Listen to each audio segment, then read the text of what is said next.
Hi guys, welcome to today's video. In today's video, we're going to look into a scenario in which Versailles was less harsh. Also, Trianon, Saint-Germain, all the World War II treaties were less harsh.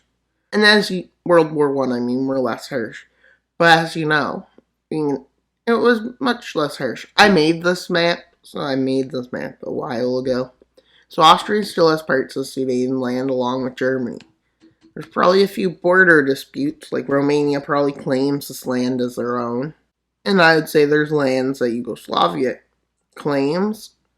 And obviously, a lot of stuff. This map isn't perfect, but it's better for the countries that were involved in World War I, unless you're like the winners. It's not as beneficial. Like the Rhineland occupation isn't all of the Rhineland demilitarized. And one of the first things that happens within the first episode, it'll basically be the build-up to World War II. About the 1930s, let's say it starts. And I would say governance would be slightly different in Germany, but I'd say one of their first moves would be to remilitarize the Rhineland. Probably wouldn't be the same type of party that was, but I'd say they would still be humiliated to losing the war. Possibly an alternate political party, but they still don't have pain over the Polish corridor. But Austria still wouldn't be doing well, so they probably want to join Germany and vote. Even though in this treaty it wasn't, say, prohibited, but let's say Germany goes ahead and annexes it. Basically, the build-up to World War I is going to World War II, and this timeline would be slightly different. With, let's say, Romania deciding they want some lands back. So they go to war with Hungary. I don't know. And Germany supports Hungary because Hungary's on their border. Which makes Romania a bit upset. And let's say it's still democratic Germany. But it wants more land. With Hungary being pushed back. With them calling in Bulgaria to invade from the south. So in this timeline, there's a third Balkan War before World War I. World War II, I mean. With Bulgaria managing to occupy a sizable piece of Romania, meaning Romania needs to hold that front, meaning less troops can be stationed in Hungary, which starts straining its logistics. Don't worry. They promise lands to Yugoslavia from Bulgaria and Hungary if they join. As Bulgaria didn't lose as much as an hour timeline. This isn't good for Bulgaria. No, neither is it good for Hungary. Despite this, the Romanians don't fully push them out of what they have occupied, which they said they could do in a matter of minutes, which they didn't end up doing successfully. So Italy, definitely got the puppet, basically. Albania joins. And this is where the world war starts heating up. And with Greece deciding maybe intervention isn't a good idea, even though they were planning on against Bulgaria. But seeing Italy being successful in this area, which makes no sense, but I guess they are. Or maybe it's because they're fighting a three-front war. With the push towards the capital to take out Bulgaria being made.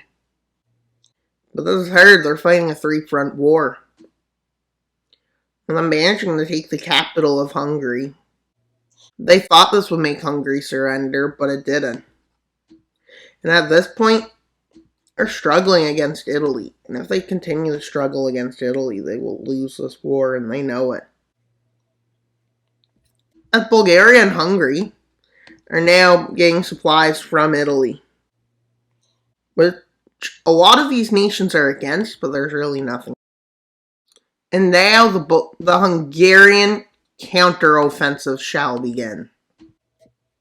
And many nations are trying to get to intervene, but Czechoslovakia decides against it, as that could provoke Germany or Poland to take a measure or make an action.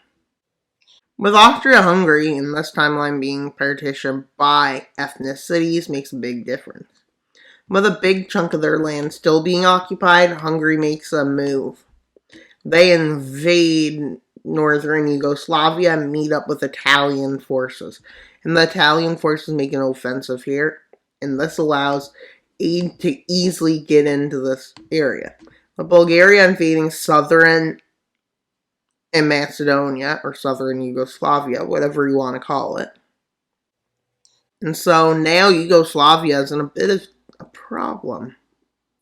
Still occupy some lands, but at this point they decide to withdraw from all their occupations, which leads to the fall of, well, Romania from the territories too. And they hope they can hold off. They hope they can make a counteroffensive. They keep trying for a few weeks before they decide their only option is surrendering. So they surrender over. And, well, forces then occupy the lands that they didn't occupy after the surrender. And with Hungary making an offensive, Italy, and Bulgaria into Romania, what they're trying to do is force Romania to give Hungary back all of its land. With Bulgaria and Italy saying maybe if we take their coast, that's what we need to do. With them successfully moving right up the coast. And yeah, they do. Hungary saying they want to get land out of this, so Hungary moves down to this.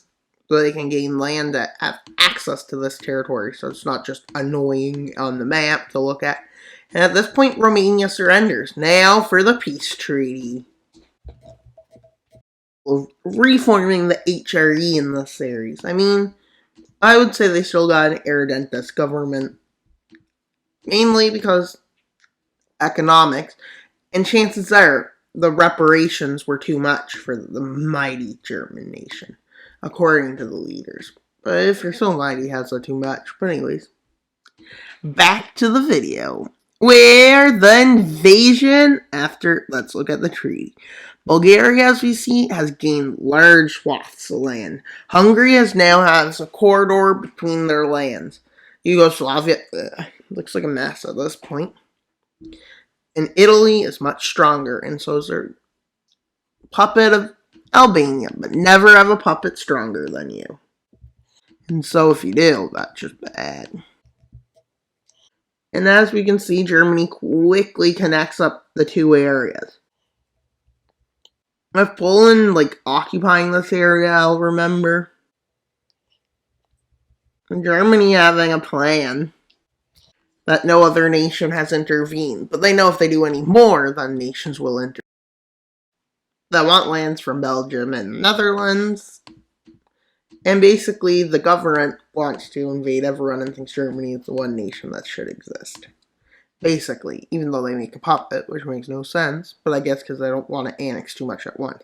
Look, they did annex a lot. Look at their size. But anyways, look at the rest of the countries. Every country's doing pretty well, I guess, unless you're Yugoslavia and Romania, or Soviet Union, because nobody likes you.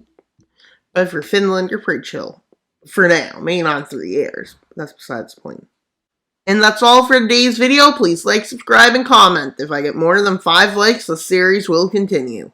Bye, guys!